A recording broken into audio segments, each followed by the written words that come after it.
Today, we're talking about decluttering, but we're talking about it differently. Usually, I approach the idea of letting go with a lot of emotion, whether I'm trying to bring it to you with tough love or pull on your heartstrings, talk about you deserve it and all the feels. But today, we're going to look at a different approach when it comes to decluttering. I'm so excited to interview Abigail Roe from Downsize Upgrade. And I'm excited because she approaches decluttering with this incredible logic. And she has a formula and she has checklists, which really takes the emotion out of it, but it also takes the overthinking out of it. It's clear, it's concise, and it's not boring. Abigail's actually a music teacher in her past life, so she brings adorable jingles and she's kind of mean too. I mean, she brings a little tough love in her own way too, some truth bombs and the science of downsizing. I have to tell you, this is one of my favorite interviews. Just like always, I do not want you to just sit and passively listen to this podcast or watch this video. I want you to get up and do something to make yourself proud, to make your house better. So at the end of this conversation, you're going to be like, I'm amazeballs and look what I got done. And honestly, since we're talking about decluttering, that's what we should do. Let's get real for a second. I'm going to bring a little tough love. It is almost the end of 2025. In fact, we have 3 months left. 3 months. Was it your goal this year to declutter and organize your home?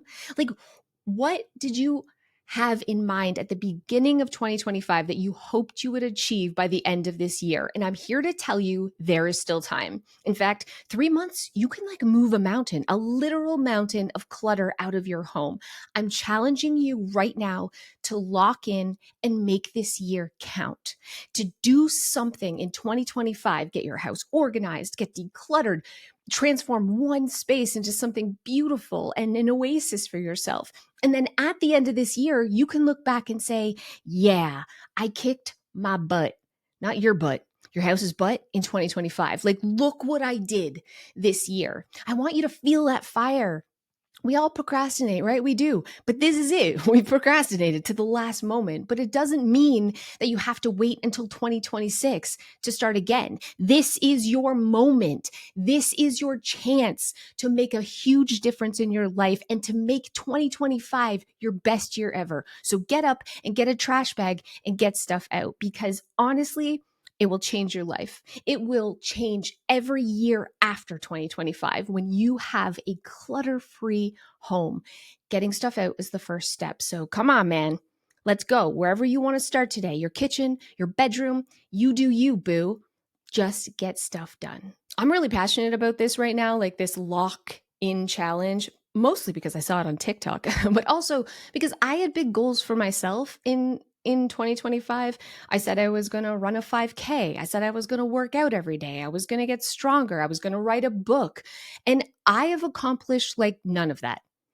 And I started feeling really bad about myself, like, oh, of course I didn't. And I'm looking at my goal sheet like, oh, what's wrong with you? But the year isn't over. What am I doing? In fact, I work best under pressure. I'm a procrastinator. I'm the queen of procrastination. And now that I have this 3-month time crunch, this pressure to get her done, I feel like a fire. Like, yes, I can cram an entire year's worth of goals into 3 months. And so can you. So let's do this, queens. So keep this in your mind as we are listening to this incredible interview with Abigail, and she talks about downsizing and buying less and all things decluttering. I have to take a second to thank today's podcast sponsor, Factor. Factor delivers incredible meals to your door, but they're already cooked. It's like kind of like a TV dinner, except they're fresh, never frozen, and they're actually like huge portions and they taste good.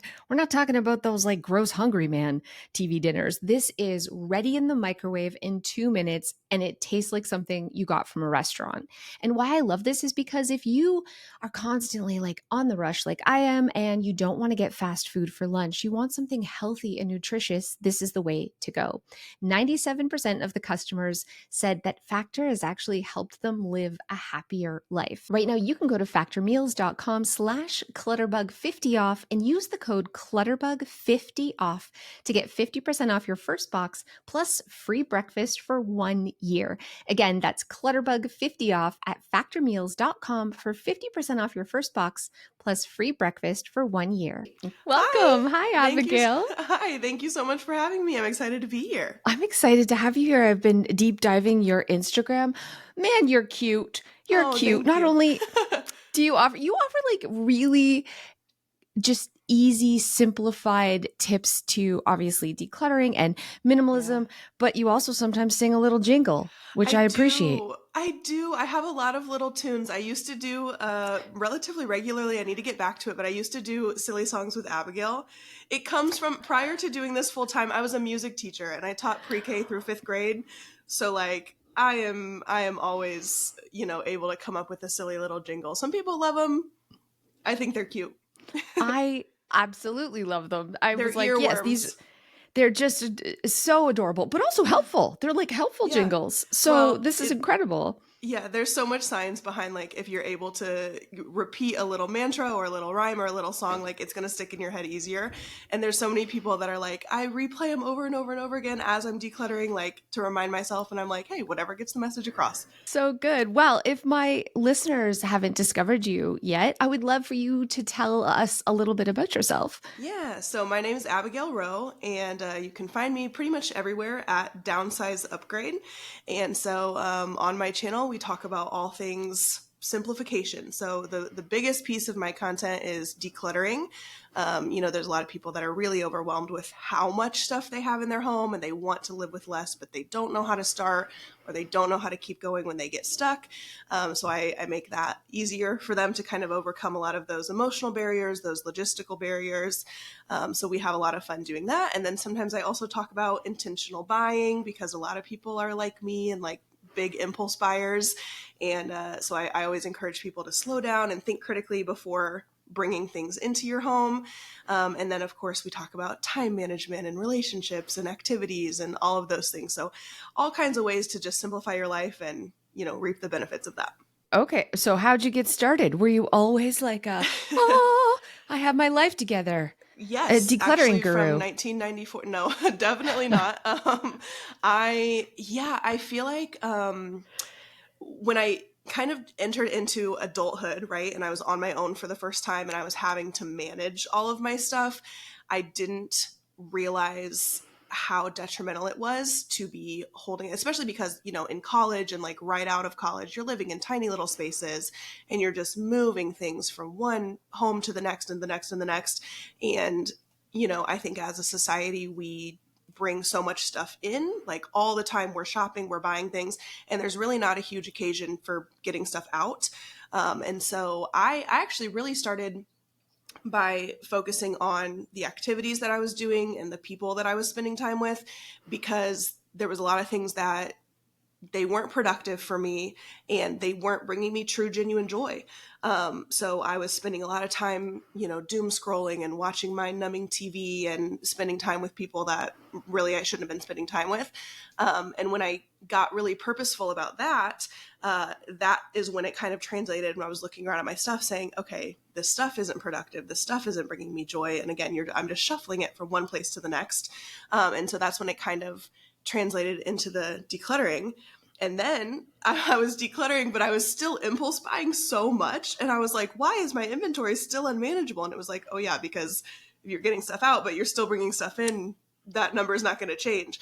And so then I started getting into the intentional buying. So it kind of was a little bit of a backwards path for me. I think people enter into it in different ways, but that's kind of the trajectory that it went Yeah. for me. Yeah.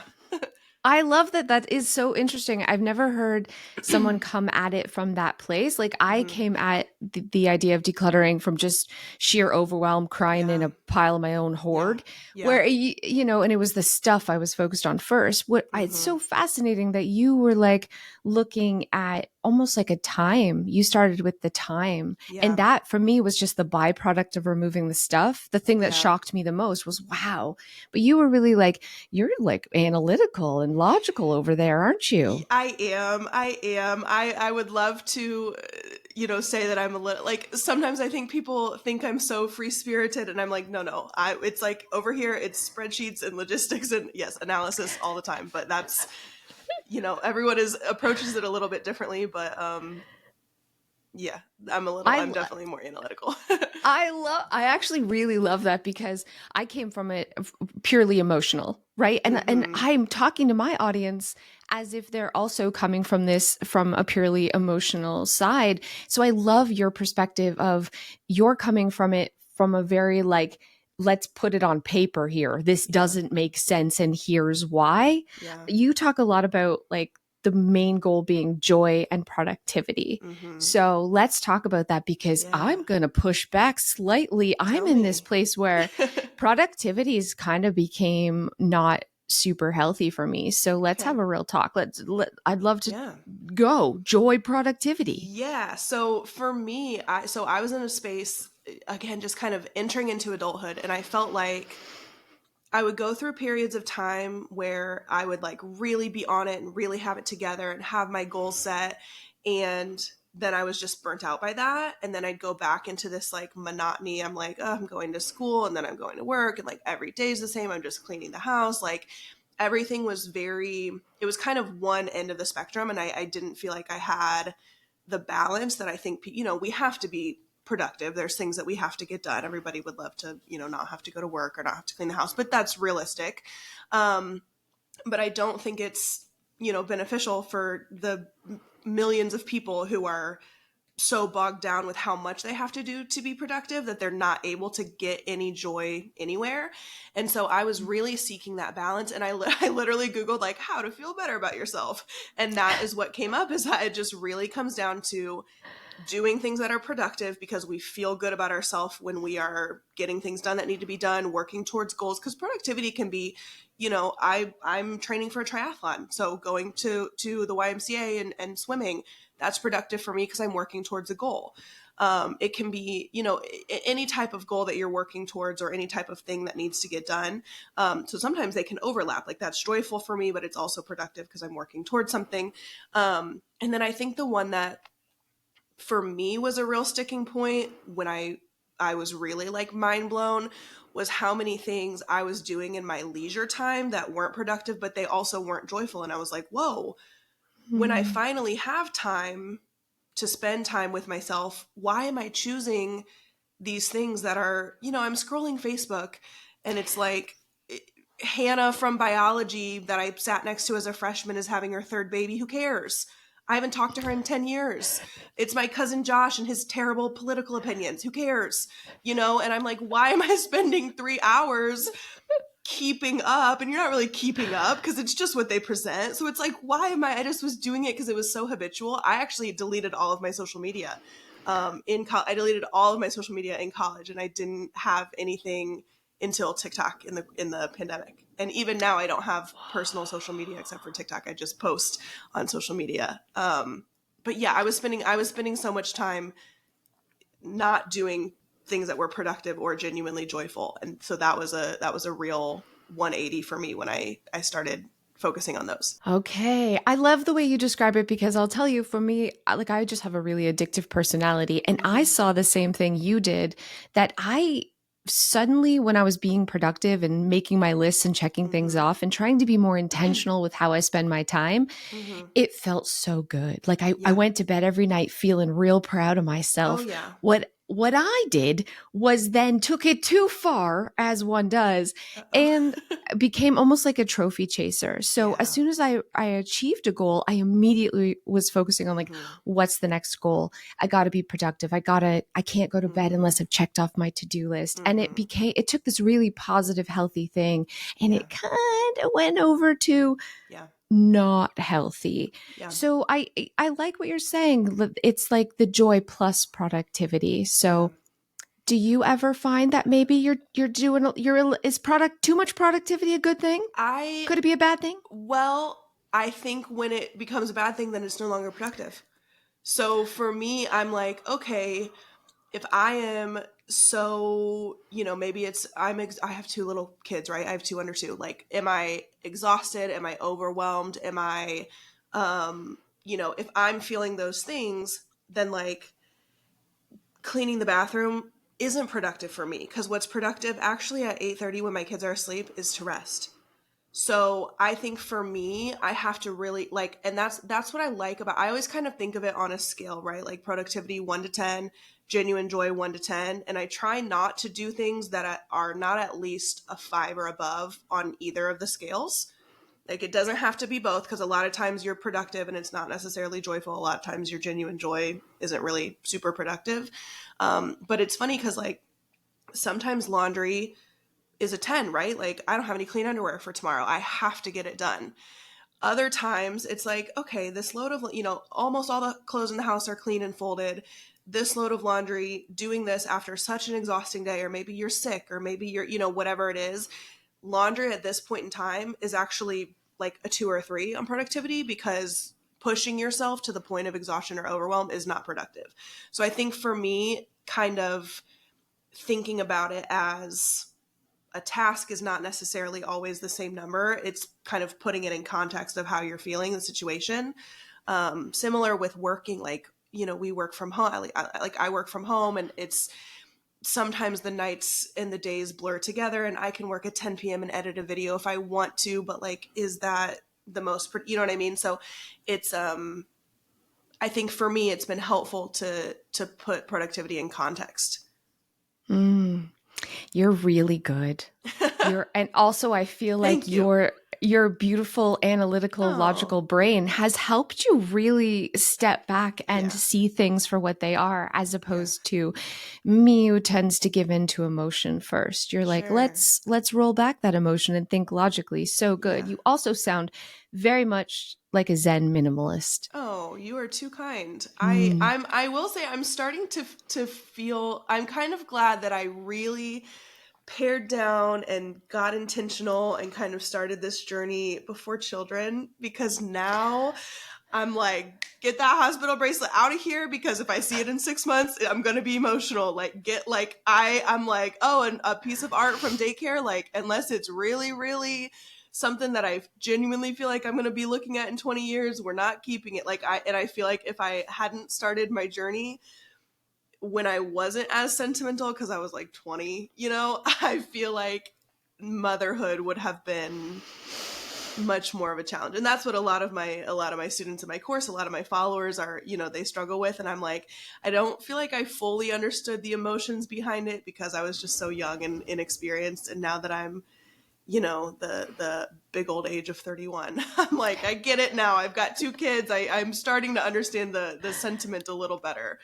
Yeah. But you've built your decluttering muscles, right? So you're Yes, strong. So it's less, oh, it's good. exactly. And I think Exactly. even when we are sentimental of things, it's that practice, it's that Mm-hmm. exposure therapy to Mm-hmm. little things that builds our own muscle, no matter where we're starting. So Oh, yeah. maybe you're in your 60s and you're like, I'm so sentimental. It doesn't mean that you can't get to where you Right. are. Well, and so Yes. many so many people are like, I'm sentimental, and I'm like, are you, or do you just have 20 boxes of stuff that you don't look at in the garage? Cuz like, are you sentimental, or are you just not able to let go of stuff? Cuz like, to me, I love being sentimental and like honoring those sentiments. Like, I have a very purposeful collection of things from my childhood. I have a very purposeful collection of, the first couple of years of I have a kiddo. My oldest will be 2 in November. My youngest will be 1 in November. So like, they don't have a lot right now, but like, and even like pictures, you take 10 pictures at the park, immediately I'm deleting 9 of them. So like, I'm very intentional of curating like as I go, because then I can actually be sentimental. I can look at the sentiment. I can honor it. I can like, I think it's so beautiful to have a collection of things that is manageable to actually, like, whether you're getting it out and using it, or displaying it, or whatever that is. Because yeah, I would be so overwhelmed if I didn't like kind of do it as it was happening. Trying to do Yeah. it later is so much harder. It is, but also I'm going to rewind because Abigail just brought a truth bomb, and I really love that you you literally said, are you really sentimental, or are you just bad at getting rid of things? And Yeah. that was so good, because I think, even as myself, as like decluttering experts, sometimes we tiptoe around the truth because we don't want to hurt people's feelings, but Of not course. hurting people's feelings is not helping them. So if Yeah. you're listening to this, I hope that really sunk in, because you aren't being sentimental or honoring loved ones' memories by keeping them in a dusty box in a basement getting moldy, right? Or My whatever. Like, grandma does not want her stuff in my attic. I don't think that she does. I really don't. I really, and that's the thing. Like, it's so, uh, like, what? So one of the things my grandmother passed away about 5 years ago now, and I just inherited a couple of things, just a couple simple things, and one of them is she was like fiercely Catholic and super into sports and competitive, and she had this hoodless Notre Dame like vintage sweatshirt. And I live in Houston, so we don't wear, outerwear very often. But I was in the winter being loose here, right? We have like a month where it's under 50. In the winter, I would wear the sweatshirt every day to school.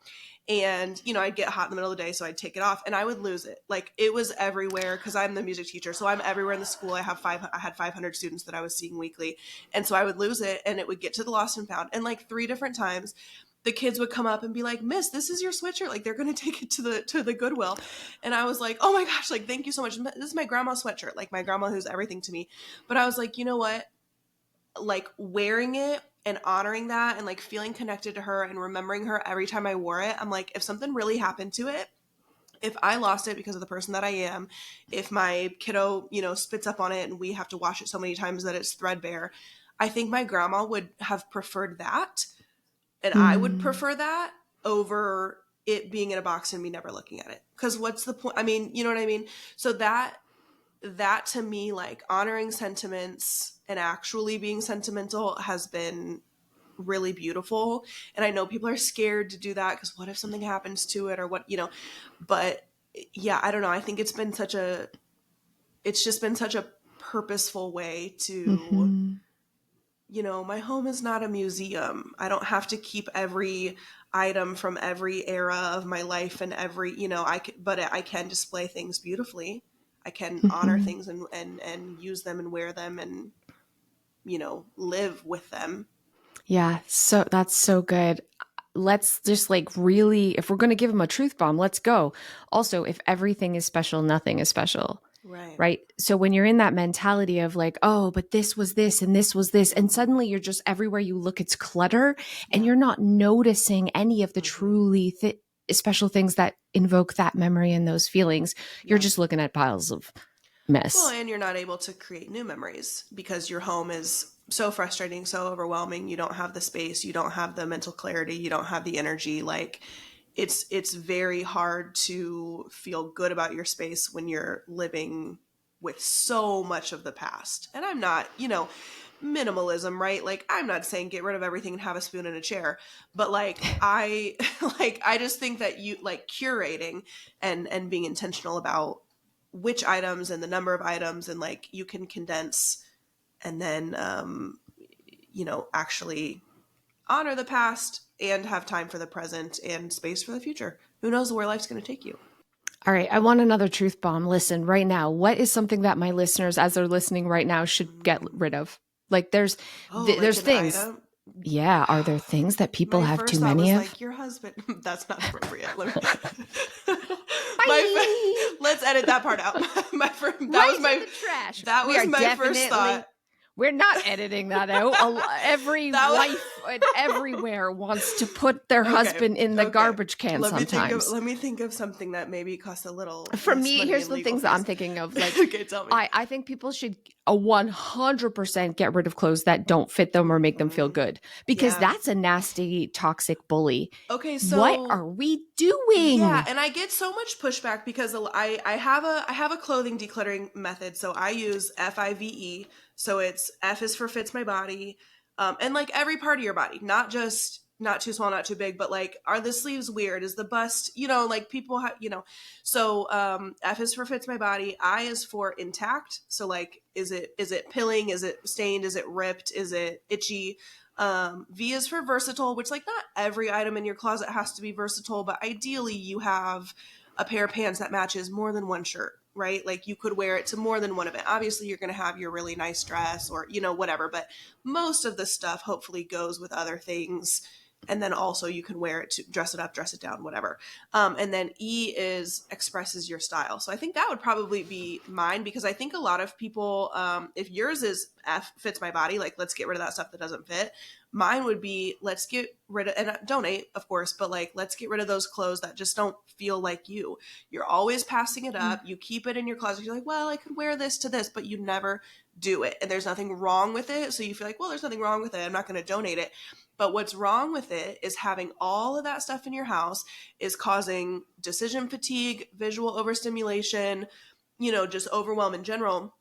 So I think mine would be, well, and even just more than clothes, stuff that is perfectly fine. You just don't use it.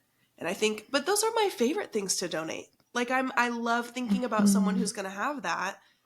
I know people think, oh, I can only get rid of like junk or stuff and I'm like, no, I think it's great to donate something that just isn't you anymore. Oh, it's so, so good. When I was starting out my journey, I was really poor, really poor.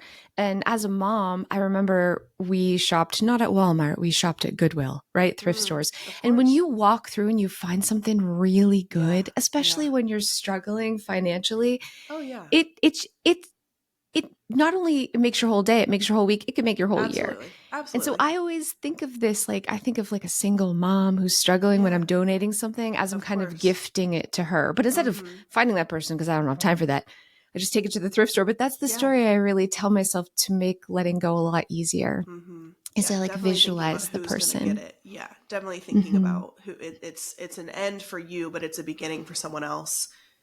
And kind of that you can reflect on either, if you used it, it was a part of your life, you can reflect on the memories and how you used it and what it gave you. Or if you bought it thinking you were going to use it and then you didn't, you can reflect on that as a lesson, right? Hmm. Of hopefully what not to do in the future. But you can reflect, and then you can also think, do some forward thinking and envision its life with someone who's really excited to have it, for sure.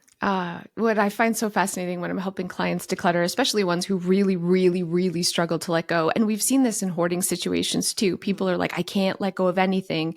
But if you say to them, my neighbor just had a fire and doesn't have Yeah. any blankets, they're like, take every Oh my blanket gosh, I own. please. Yep. So, right, it isn't that they're having a hard time letting go. It's that they want to make sure that it's going someplace good. And when we can visualize that, even donating to a thrift store, visualizing that person who this stuff is Yeah. going to change their life, it does help. It Oh yeah, helps. It makes letting go easier. for sure. Let's talk about wheel of decluttering, because that Let's is do it. It's genius. in the closet, right over there, but I can't show you because I don't want you to know what's coming up. Unless you want to do one right now. Like unless you want me to go grab it, we could do one right now. But sometimes let me be honest. Okay, so for those of you who are listening that don't know what Wheel of Decluttering, it's a little bit of what I'm known for. It's a series that we do. We do it. I can give you the whole spiel if you want it. Don't look at the comments yet. This is Wheel of Decluttering. We play every Wednesday and Sunday. You have until the wheel stops spinning to decide if you are in or not. But if you do choose to play and the wheel lands on something that you need to declutter, you only have the next 24 hours to make at least a little bit of progress on it. Add this video to your story for a built-in timer. I batch film, so sometimes, like every month, I have to remind myself what the intro is. But yeah, I have a little wheel, and each little section, it's like one of those little game wheels, and each little section has something that you could potentially declutter. And so I spin, and then it lands on something. And usually I'm honest about what it lands on, but sometimes I see something that I'm like, I don't want to declutter that, and I move it, and I don't tell anybody, and I'm totally cheating, totally. But yeah, so we play every Wednesday and Sunday, and they're like little. Most of them are bite-sized, and No husband. There's no husband on the wheel of decluttering. no, it might be like your ex's phone number. Like those are like that's something that I might put on there. You know what I mean? Because that's a perfect thing. Like if it landed on that, there would be people that needed to get rid of it. It's like, baby, let's. And so yeah, so That's good. it lands on something, and sometimes I'm even shocked because again, like I'll do, I batch film, so I'll do like 5 or 6 at a time. But I mean, I think there's 16 spaces, so sometimes they're on there for months. So like I forget how brutal I was when I was coming up with them. And I'm like, oh my gosh. And they're always like, don't act surprised, like you made it. And I'm like, okay, but I was harsh a couple months ago when I put that on the wheel, because I'm like, I don't want to do this. Oh my But God, I need an example of harshness. Give me an example of I harshness. mean, of course, people were, I think I did yarn once. People were the craft girlies. Yeah. The one, oh my gosh, it got like 2 million views. It was it was like little jars or like little bags. And I was like, baby, you're not gonna use them. Like you've had jar, like you're just not. And that's what's so funny, because I genuinely, I mean, of course it's not scripted as in like I don't know what it's gonna land on. I usually don't even look and like remind myself what the sections are, because I give my very unhinged comments at the end of it, and I like for that to be like I don't ever refilm. And sometimes I have to stop myself and I'll be like, okay, we're just gonna end the video here. And my followers know me well enough to know what my thoughts are. Because I love it's a this. little I love unhinged. this. Like, I wouldn't say unhinged. I think it's real truth. And this is the thing. Sometimes that's the same thing. And I am so guilty of this. All the things I want to actually say, I lock up real tight because they're not always kind. And instead, I like do the PC tiptoe around version. But is it helpful, Abigail? And I love that for you. I do. I am the mayor of Yaptown, so like there's no filter on this one.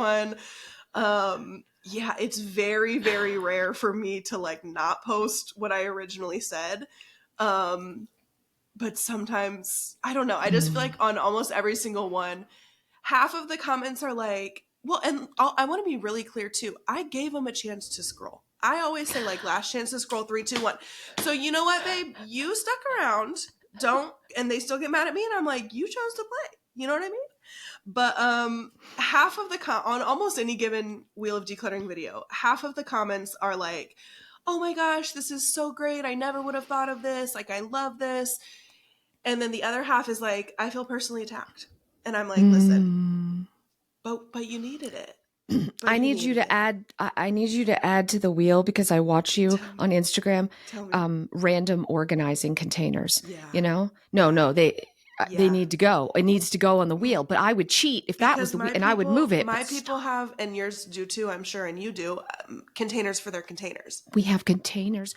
I have containers that are clutter, waiting for someday I might, when I get organized or organize that, I want to be able to shop the loose containers. Of course. I'm going to tell you, every house I've ever decluttered and organized, they had boxes and bins and piles of organizing containers. It's ironic, isn't it? A little It's bit. adding to the clutter. It's a big contributor. So maybe we're not even spinning the wheel. We're just telling today while they're listening. That's what they picked. Sorry.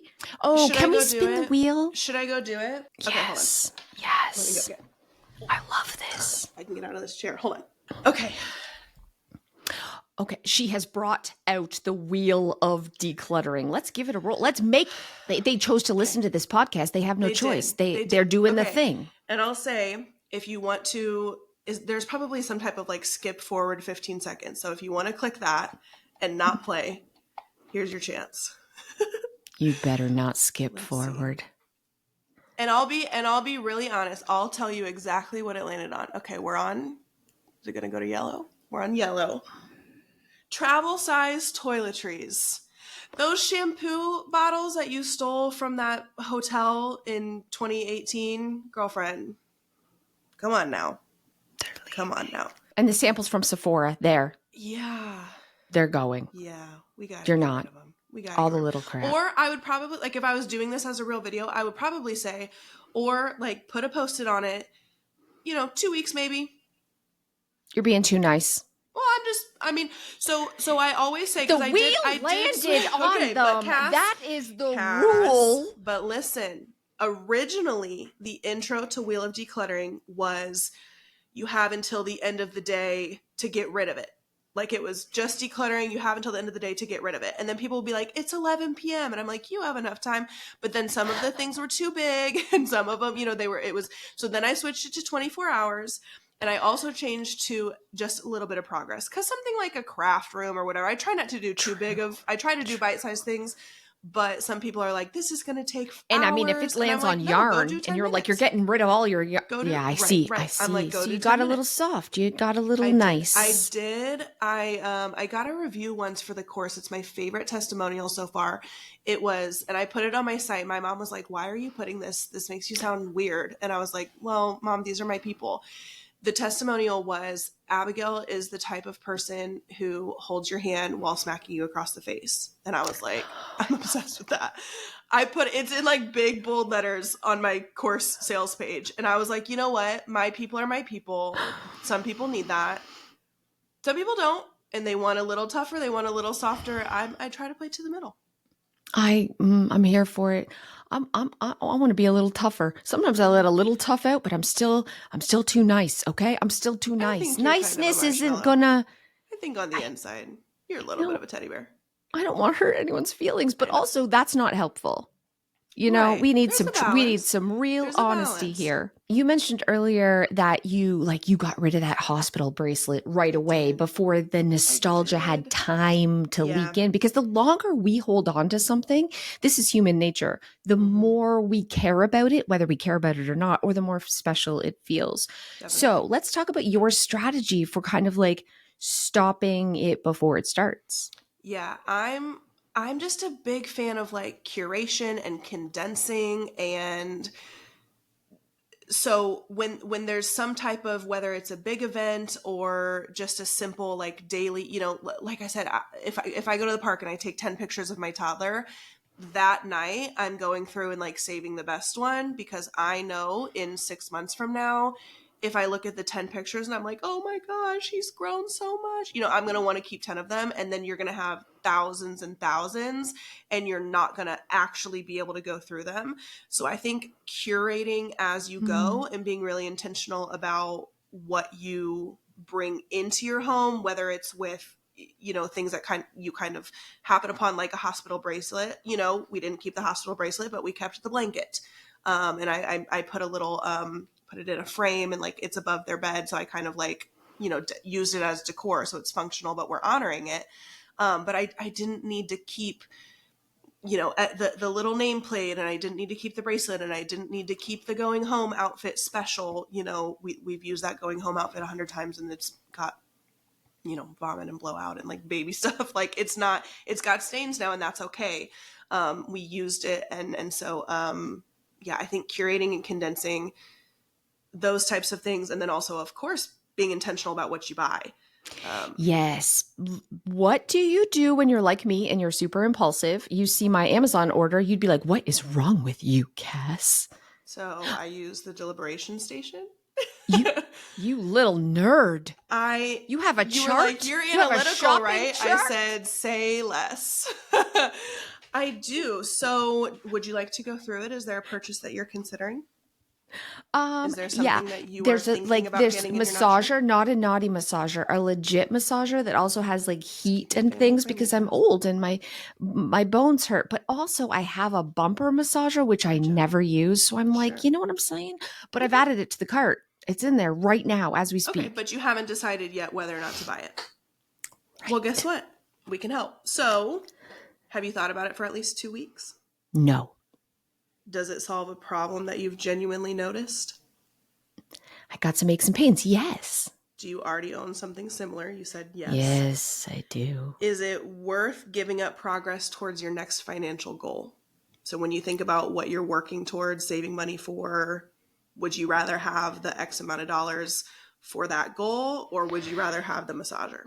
I'd rather have the money. Oh, Lord, Where this will is it be good. in 5 years? It will be Either donated. It will be not in donated. use. Okay. Do you have a place in mind to put it?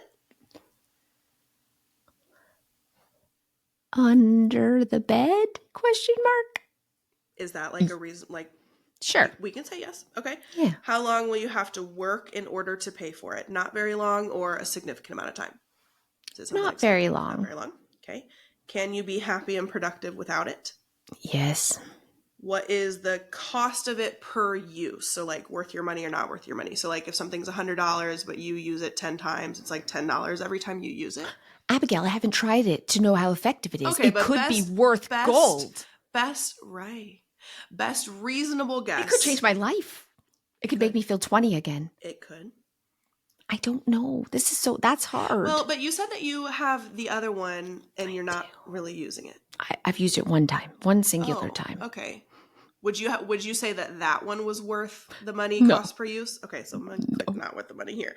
Does it support your priorities? I can make it support my priorities. No. So my priority is obviously to be healthy and fit. And I'm like, well, I would work out, but I don't want to feel pain after. But if I had this new snazzy thing, then I wouldn't feel pain. I'm not going to buy it, Abigail. I don't need to go through your checklist. I know that this is ridiculous, but this is helpful though. This is helpful. So we go through, we go through it, and then at the end, you can kind of add up your bubbles and it will lead you towards buying or not buying. And it's not like quantitative either. Like sometimes people will be like, but you circled more. Like the other day I did one I live now on the third floor in an apartment, and I did one for those like huge grocery bag, like with the reinforced bottom, right? And I actually circled more bubbles on the buy side because I do think it genuinely solves a problem. It's annoying to have to go up and down with two little kids. The groceries, like it was a genuine problem.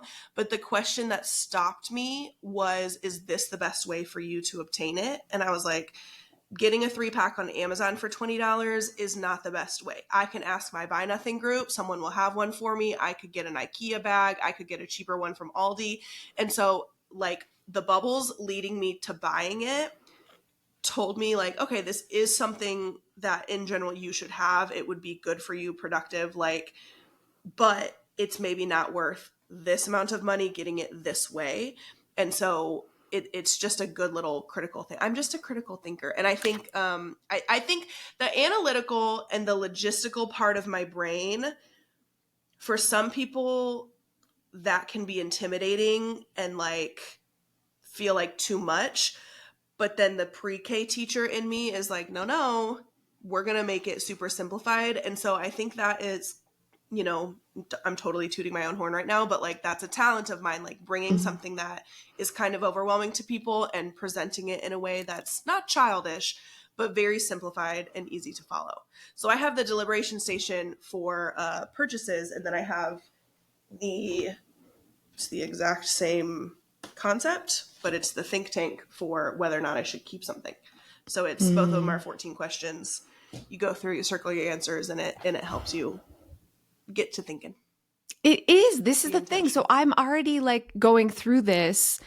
I'm catching like that emotional, like, ooh, but the logical, which that part of my brain, she's dusty. Okay. Yeah. I'm dusting her off there. It's like, well, if I was going to use it, I'd use the thing they already have that's similar, but Right. I'm not using it. So logically, I'm not going to use this other thing too. But that Right. didn't play into my mind until I went through your questions. Mm-hmm. So good, you little genius, you little nerd. You know. Let's talk quick before I let you go about your Okay. organizing style because Yeah, let's your do it. analytical, Tell me my bug. logical brain Mm-hmm. tells me that you're a bee or a cricket. You are. You're a person who thinks you're making a face like you're not. I don't remember because I did the I know which choices I made, but I don't remember the bug name. So I like hidden. I don't like to Mm. see so much. And I remember where things are, so that's not a barrier for me. So I do like hidden. I like things to be, especially I think part of it too, again, is like now with children, everything has to be behind, and kittens. I have 2 kittens and 2 toddler, well, a toddler and an infant. So yeah, everything's behind closed doors and probably like child locked as well. So definitely hidden. And then, but I think because things are kind of a zoo in my house, I like the macro. You do. So I you're a used to be a little more micro, and I think I had time to do that. And I think I cared a little more about it being super detailed. mm, But now I'm like an open basket for my onesies for my kiddo. Done. I feel Done. like maybe you got a lot of cricket in you too, but logically you're like, but I have kids and I'm busy and I Yeah. can't live that Yeah. way, so you're Yeah. I'm not defaulting going to to be a able to, ladybug, I don't think I used to be very hidden and micro, which is what bug? a cricket. A cricket, yeah. So I used to Mm. be a cricket for sure, but I don't think that I would be able to maintain all of those systems now with how much is going on. So yeah, I think it makes more sense. The ladybug is making a little more sense. I love this because this is actually what I say to crickets. I don't want to say that ladybugs are the best organizing style because there's no best, but Right. I do say to like be a little more ladybug in Mm-hmm. especially those high traffic areas or ones Yeah. that you share because who has time to fold their underwear I on mean, your not joy single and moms of product? 2 kids. No, and your joy No. productivity. Let's get real, Yeah. man. Yeah. Is How that much really joy are you getting you getting? closer to your goal? Is that really bringing you joy? For most people, probably not. Same, girl, same. But isn't that funny though? Because I do like segment. So like I have like underwear and then like real bras and then like nursing bras and then sports bras. So like What? That's yeah. the most So maybe cricketiest thing I ever heard you but they're say. not What are but they're you not talking folded. about? What are you talking? But they're Oh, not folded. rewind. Maybe I need to go back. Yeah. Maybe I I know. am. You're Okay. so logical and that I mean, you're sorting your bras into categories. That is the But I most don't fold them. cricketest. Doesn't But they're in matter. a okay. No, you've sorted. You've taken one category, which is bra, and you've I'm a somehow lady made five cricket. categories. I'm a I lady think you're cricket. just might be. I think your expectation of what a cricket is maybe is a I don't little. know. With my kids' stuff, I don't fold toddler and infant clothing at all. But But do you like have their onesies together and then their so I pants have together? shirts. Yeah, so I have a bin for like shirts or like my little one is in onesies, and then I have a bin for but like shorts and pants are together, but it's like bottoms, and then I have pajamas. Okay. Would you Is that separate like dress clothes from everyday yeah. clothes? Yeah, Yeah. you're making categories. That's in a different one. That's in like swims. That's in special. So that's with like swimsuits and like yeah, My yeah, love. I do. I know. I know. I mean, your Okay, spices might not be in alphabetical order, but maybe it sounds I'm a like cricket. you're liking Oh, and now that categories. you're mentioning the spices, I have okay. So like my like daily use spices are on the counter, and then I have then I have yeah. Okay, maybe I'm a cricket. I might be a It's cricket. you're just not the high insane expectations of what you think you're Well, because you're because I such used a to have cricket, you think it needs to be nutso butso. I used to have like drawer organizers and like for every little thing, and things were folded, like my t-shirts were folded and now they're like in a bin, but they are still like okay, so like even for so like so for t-shirts, so like it's tank tops and then it's t-shirts and then it's like big comfy t-shirts because those are different to me, and then it's long sleeve shirts. I'm a You made a cricket. lot. You I'm a took cricket. one category and made like a lot of I'm a categories. cricket. I'm Yes, a you. cricket. Yeah. But I don't fold them, so I was like, I'm a ladybug. I don't think I'm a ladybug. I think I'm a Nah. cricket that doesn't fold her clothes. Yeah, I think you're a cricket that doesn't fold her I think I'm a clothes, cricket that yeah. Yeah, the cricket but that that's doesn't fold. That good sounds like a because children's book. The cricket who didn't fold her clothes. We could collab on um that later if you want. we totally could. But you know Yeah. what? I love your cricket brain is what is so awesome about you. Honestly, Yeah. it's your analytical, logical brain. You're literally taking something that's so emotional and you're mapping it out in a way that you cannot argue with. Right? Well, and You're I think making it it makes it logical. easier for me. It's funny because the two things that make it easy. So them being in those categories makes it easy for me because sometimes I just want a tank top and I don't want to have to sort through because I've got a baby crying and I've got a toddler who's probably getting into something he's not supposed to, and I've got kittens fighting, and I'm like, I just want the tank top because my kid spit up on me and I just need to change my shirt real quick and I know exactly where it's at. Look at this. Look at this random cord I just chucked in here. Yeah, I And don't it's have just like a that. drawer full of hodgepodge of crazy. Are you going to take the time to like put this with other cords or maybe even make it neat? Or are you just going to chuck it in the drawer that's random? Okay, so I have two junk drawers. The first junk drawer is for stuff that I know I'm going to need, but I don't really have a place for it. And then the second one is for things that I don't have a place for, but I use them a lot, or I know I'm going to use them quickly. So like in my like best, in my good junk drawer, I sorted my junk drawer. Yeah, yeah. You So even am I made good? junk into So multiple am I? categories. You know what? You're the most crickety cricket, but Am you're I? also like a cool you've I'm the made cool it cricket who accessible doesn't and pull you her made it clothes. easy. You're a cool cricket. And Yeah, I just that's me. I That's me. appreciate you. And I Hmm. actually love the way your brain works. And I wish my brain worked like that a little bit more because it's really nice to see another way of coming at the exact same thing that I deal with every single day. And that is from coming up a place of like reason, logic, and a little bit of a slap across the face. So Yeah. you're Yeah. winning at life, Abigail. That should be my tagline. Reason, logic, and a smack across the face. So It could be my good. second book. Excellent. Well, thank you so much. Please let my Thank listeners you know for how they having can me. follow you Yeah. and how they can check out those amazing charts that you created. Yeah, of course. So I am at Downsize Upgrade on TikTok and also on Instagram. And then Facebook is facebook.com/Abigail at spelled out Abigail at downsizeupgrade.com. And then my website is just downsizeupgrade.com. So good. I'm going to put links to everything Yeah, down below. Thank you again for joining me. of This was course. so fun. Thank you so much for Um, having me. This gave a lot of clarity because I would have for sure said that I was a ladybug and I'm not. I'm not. And that's okay. that's okay. That's fine.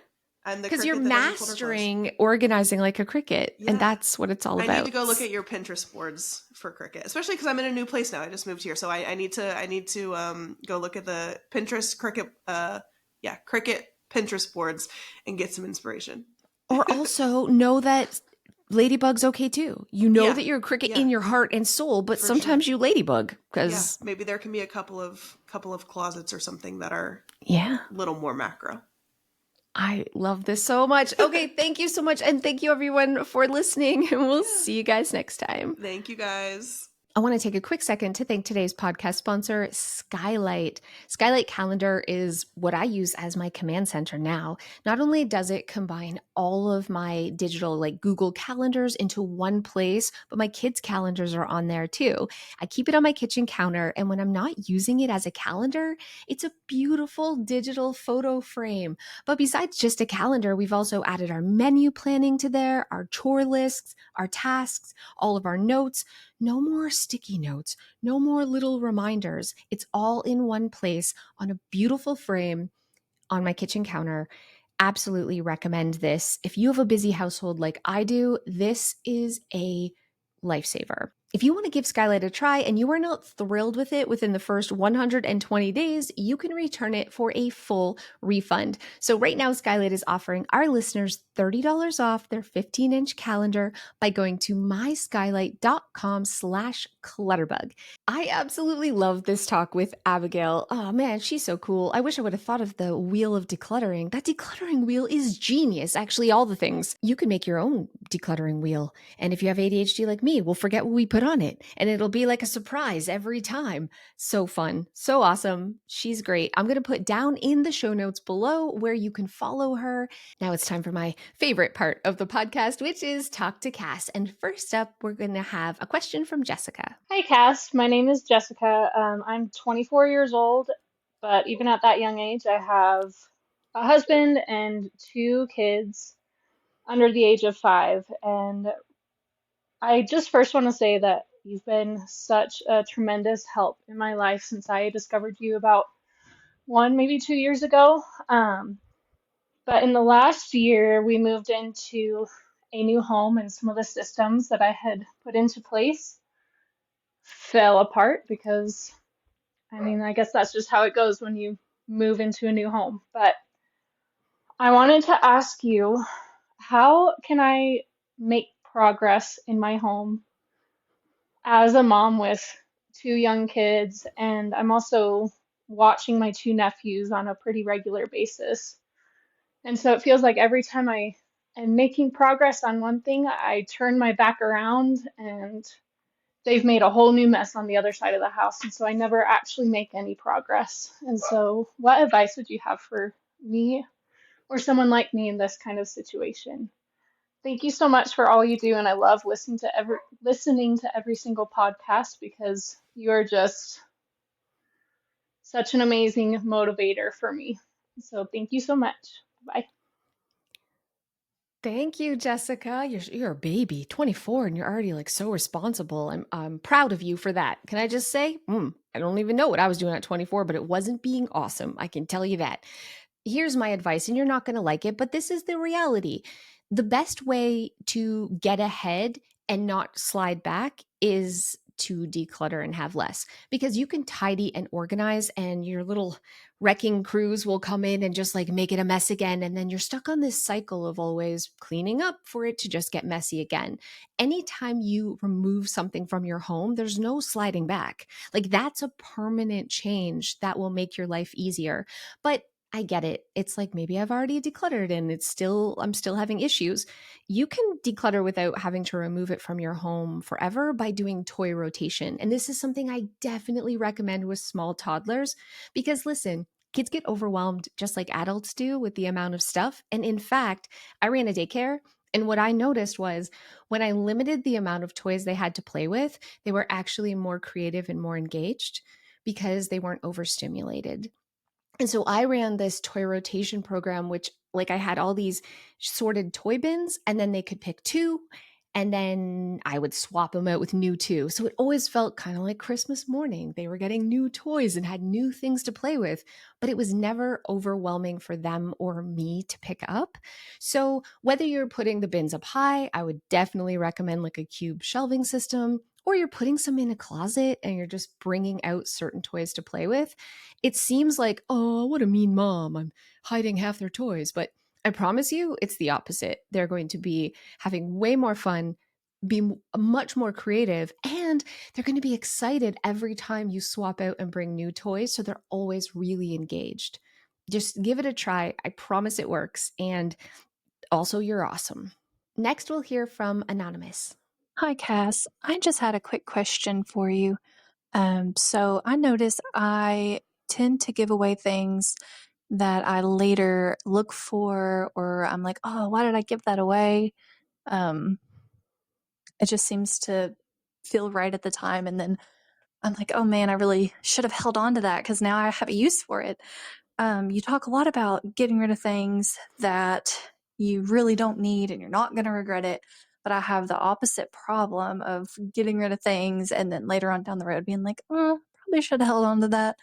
So how do you make that decision more clear for future casts? Or, how do you know that you're not going to need it later on down the road? Thanks. Oh, Anonymous, this is honestly the toughest question I've ever gotten. Like, I never feel stumped, but I feel really stumped. And my gut wants to answer it in a way that I don't want to say, but I'm going to say this. Sometimes you actually can become addicted to decluttering, and you can take it too far because it feels good and you feel like this is the solution, like having less, having less, having less, and your house feels overwhelmed. And the first step is decluttering. But if that's what you're always doing, yeah, it sounds like maybe you are going too far. And saying this, because 99% of the population needs to go further. Okay, this is why I don't want to say this, but it is possible you've reached a point where you've hit your clutter threshold, and now you're just, instead of going to like the organization, which is the next step, you're kind of stuck in the decluttering. Your clutter threshold is the amount of stuff that you can maintain easily. And everybody has a different clutter threshold. Like, some people can remember and keep track of a huge quantity of things and be able to put them away and, yeah, just maintain them. Whereas other people, it's out of sight, out of mind, or it's just too much to handle because they have a busy life, or they have ADHD, or they have chronic illness. So everybody has a different threshold of the amount of stuff in their home that they can manage without a lot of effort, right? And your clutter threshold is that point where you can basically clean up a room in 5 minutes or less. That's kind of how you know you've hit your clutter threshold. So things are getting messy and you're like, it must be that I have too much stuff, but that's not always the case. It could be that you haven't set up the right systems and you haven't established the proper tidy up habits to make it kind of this unconscious habit. that you're just putting things away. So I would actually encourage you to pause decluttering. And I would encourage you to pause decluttering for 6 months and just focus on setting up organizing based on, at the end of the day or the end of the week, what your hotspots are. So take a look at what you're naturally piling and how can you create homes for that nearby, and how can you really focus on streamlining and kind of get addicted maybe to the organizing part and not rely on just decluttering. That being said, for all my other friends who are listening to this, oh man, yeah, until you start constantly regretting letting go of things on a regular basis, you haven't hit this point yet. So keep on decluttering. Definitely you can go too far though. So man, I wish you wouldn't have asked this, Anonymous, because now everyone listening is going to be like, see, I don't have to declutter. I just have to get organized, which is usually never the case. So, yeah, I guess I would need more information about what type of things and how long after are you having this regret. But I guess part of me feels like I know for myself, I got addicted to decluttering and I went too far. So I'm perhaps being biased, assuming that that's the issue. Now we have a story from Jess. Hi, Cass. This is Jess from Texas. I just wanted to let you know that I was finishing up your previous podcast, maybe a couple back. Who knows? ADHD, right? Anyway, and this wonderful girl from overseas was talking about undoing her pantry and getting it all sorted, and then ended up getting a job and like just being on that motivation train. Toot toot, let's go. So, one of my mantras is the toot toot, let's go, because I used to work in special education and a lot of my kids were nonverbal. And so we would go toot toot, and that just meant let's move on to the next thing, let's get some energy going. And it was really fun. So right now I am in an ADHD hyperdrive. You can probably hear it in my hyper words right now. But whenever you were like, hey, next segment, let's do dinosaurs, I was like, oh crap, I probably have a dinosaur in my pantry. So if you hear this shift, I am now standing in my pantry, which is a tiny little walk-in thing. It's got like 50,000 shelves. It's so busy in here. And I just went to the back corner to find dinosaurs for you. So let's do this in real time. I have a bucket from Walmart, like a little trash bucket, and I just found all of my missing yoga socks and my towels from whenever I hyper cleaned before. We call it a tornado clean before grandma came over. So I've got, let's see, 4 dish towels, and they're like the really nice ones that I probably should have left out for family, but here we are. And then 1, 2, 3 sets, full sets of yoga socks. So, I guess I need a place to put my yoga socks and my dirty towels in the kitchen that's not the far corner in a trash can. Thank you. Okay, bye. Just that was just about the most ADHD talk to Cass I've ever heard. I love it. Just for clarification, your yoga socks are in the pantry, in the kitchen? Yeah. And you're like, I need to find another spot for the yoga socks in the kitchen. Maybe not. Maybe the kitchen towels could be in the kitchen. Maybe the socks could be by your door or in your gym bag that you take to go do yoga, or wherever you do yoga. That's probably where the socks should be, not in the kitchen. I understand why you're thinking that, because ADHD brains were weird, but probably not. All right, let's have a question from Samantha. Hey, Cass. So I have been listening to a lot of your podcasts, and I've been watching your YouTube videos for at least 2 years. And recently I have come to the realization that I am indeed a ladybug, even though I honestly thought I was a cricket, but I most certainly am not, and that is evidenced by my filing cabinet and my filing system. And it's terrible. I never want to put things away, and because it's just so detailed. How do you do your filing cabinet? Maybe you've covered this already, but oh, please cover it again. How do you do your filing cabinet? Because like I'm thinking maybe I hang some stuff on the walls to have like inboxes for pending tasks, and And I don't know, but I don't know how to do the filing cabinet and still make it fairly easy to find what I'm looking for, or to send my husband to find what we're looking for when it's necessary. Anyway, thank you so much for everything you do. You are making a world of difference in my home, and I look forward to hearing your answer. Oh, Samantha, I love this question so much because, like, there is a big part of me that just wants to have a bonfire with every filing cabinet in the world. Just burn them all because they're terrible. But I will say this, having one file drawer for long term important stuff is totally cool. So maybe your contracts, birth certificates, those would probably be in a fireproof safe, just saying. But there are files that we want to keep forever. But every paid bill that you have, like the credit card bills and the electricity and the gas, none of those should ever, never go in a filing cabinet. We have to put those in more like a short term system. And I just have a big old basket that I chuck them in. And then at tax time, I go through and I take anything out. And if something has to be used for taxes, I take that to the accountant and I use it for taxes. But 99% of the other stuff, I'm like, why did I keep this? I didn't even need to. And I shred it. And that way I only have to file or deal with paperwork one day a year. So, what I would totally recommend for you is to make sure that you never mix the important long term stuff with the like everyday papers. And then one day a year, you go through the paper that you've had throughout the entire year and you make a decision on it. Is it worthy of the filing drawer? Or is it something I need to use for taxes? Or can it just be shredded? But I totally get the anxiety of like, you know what I mean? You pay a bill, you're like, what if? And you want to hold on to it. Yeah. Then I call it like a short term. It's a basket where I toss everything. And then I only deal with it one time a year. And last but not least, we have a question from Emma.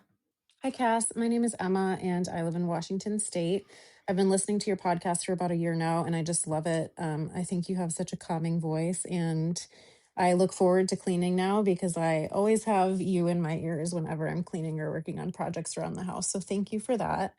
I just have a question. My husband and I have very different organizing styles. I'm a ladybug. He is a butterfly, so he is very visual, loves to see everything, and I'm the opposite.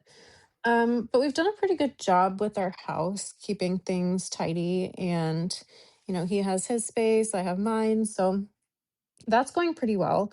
But my main question is his mother passed away about 2 years ago. And he had also previously lost his father when he was a teenager. So we are dealing with all of his mom's stuff.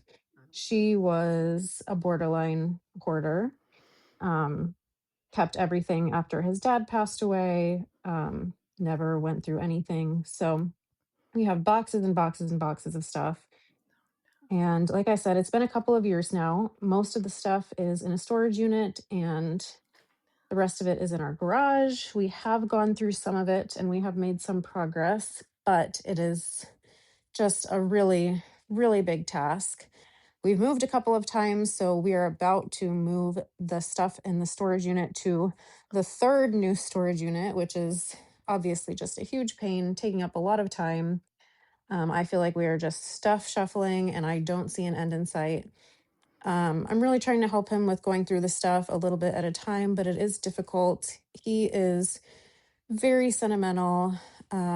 He wants to go through every box and he wants to look at and touch every single item to make sure nothing important is thrown away, which I understand, but it is a very painstakingly slow process. And there's a lot of items that he just feels sentimental about. And even though he knows he will not use them, he cannot bring himself to get rid of them. So his solution for now is just to keep the storage unit. That way it's, not in the house, but he can still hold on to all this sentimental stuff. I personally think that storage units are a bit of a waste because I think that if you're not using this stuff, then you don't need it. But I do understand the sentimental aspect for him. So I guess I'm just looking for any advice on how I can encourage him through this process. how we can go through the rest of this stuff and hopefully get rid of some more of it. And also just your thoughts on the storage unit thing, whether or not it's something that's a good idea for us at this time, or if we should really try to get rid of that. Thank you so much. Oh, Emma, this is tough. Let me start by saying a storage unit is a terrible idea. I'm so sorry, but the truth is, it's wasting your money and it's just delaying the inevitable because someday, even 50 years from now, someone's going to have to deal with that stuff. We can't keep it indefinitely. And you're not honoring anyone's memory by storing stuff somewhere that you're not enjoying, that you're not like preserving the memories and you're not, passing on a legacy. A box in a bin in a storage locker is not the way you honor a past loved one. So I will start by saying that, which I know sounds harsh, but that's just the reality. How we do honor the memory, Matt Paxton says this best, is by creating a legacy list. This idea that Matt Paxton had, especially people who have a really hard time letting go of past loved ones and things like that, it's actually honoring the most special things by grabbing a notebook and writing down the memories, by taking pictures and capturing the memories in a way that you can pass it down. Because all of those memories your husband has, if something was to happen to your husband, no one else would know why those things are special. Just the act of writing it down and creating a memory bin where you put the best of the best things along with the notebook that has the stories attached to it. As soon as he does that, he's going to feel that peace of mind, that anxiety release. Because I think, especially as a butterfly, he's so afraid that he's going to forget. Butterflies are really visual. It's out of sight, out of mind. And he feels like, I mean, I'm speaking for him, but this is what I hear a lot of my clients say is, if the stuff is gone, I'll forget them. But the act of writing it down in a journal, in a memory book, taking the photos, capturing those actual memories forever means you no longer need the physical stuff. You'll never forget because you have it. So whether he records it on his phone as notes and memos or a video camera and stores that somewhere, then the things can be passed on to other people to, enjoy and cherish and actually use. I can promise you that his parents would not want him to feel burdened by those belongings in a storage locker. So I think you pick a weekend and you grab a notebook, you get a memory bin so he has a safe place to put the really special things, and you just go box by box. And I promise you, once he starts giving a place of honor in the memory bin and writing down the stories, it'll be easier with each box to let things go because he's keeping the truly important things. I hope you're really proud of yourself. Whatever you accomplished today, I am definitely proud of you. We have 3 months left in 2025. Okay. So, yeah, I want to push you. I want to push you out of your comfort zone. I want to push you to get more done than you normally do because I want you to make real progress and accomplish a huge goal. We can do this. And every single week, I'll be with you, pushing you. And together, you are going to make yourself freaking proud. And you're going to do amazing things in 2025. And coming up, it's not till November, but it's coming up, is my 300th episode of the podcast. So I would love if you go to clutterbug.com/talk to Cass and you record a message about what you get done and what you work on usually when you listen to the podcast. Share that, and hopefully I can share your story in the 300th podcast episode. 300 podcasts. That's nuts. It's nuts, oh butso. I just love hanging out with you each and every week. And I'll see you next week when we tackle something else and make our homes amazing.